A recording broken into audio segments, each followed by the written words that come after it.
part 5. So as all of us experienced COVID in different ways, Cuba was affected dramatically. The scarcity of resource and the way that COVID affected the whole community and culture and was really, really, really difficult. So there was quite a few years where there was no opportunity to go to Cuba. There was no opportunity to do a mission trip. But as soon as they were able to again, Ingrid and I went on a trip. And this time I got to bring my daughter Isabel. It was amazing.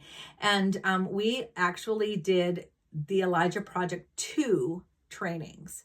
So we had the workbook, we had it translated in Spanish, and we went from church to church across the middle of the country, sharing the Elijah Project 2. Here's what's so cool. It's so cool. So their goal was to bring the Elijah Project from the eastern part of the country to the western part of the country.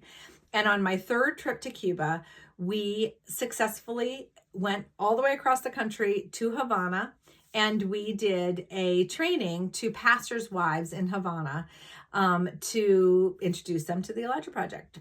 And my leaders there their next part was to begin to train these pastors' wives to be able to do groups in their churches.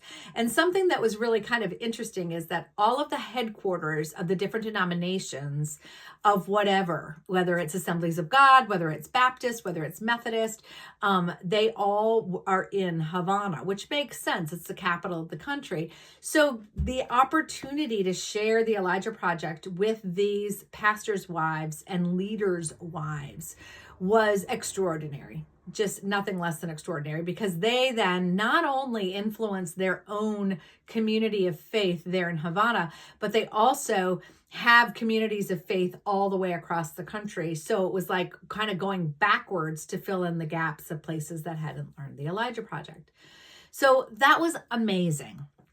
When I was there on that trip, I have known that God had 3 parts of the Elijah Project. Not God downloaded it to me, but it's the story. So we start with Elijah, we start with him and King Ahab, then we have Jezebel, and then we have a whole third section of the Elijah story where he and Elisha minister together. And then we have Elisha, who, as the legacy of Elijah, does double and triple the miracles that Elijah experienced.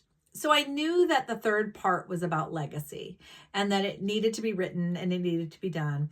And over time, it's almost been like there's always been something that's trumped doing that work. There's always been a different project or a different Bible study or a different opportunity. And so I haven't done it. Well, let me tell you what happened this weekend.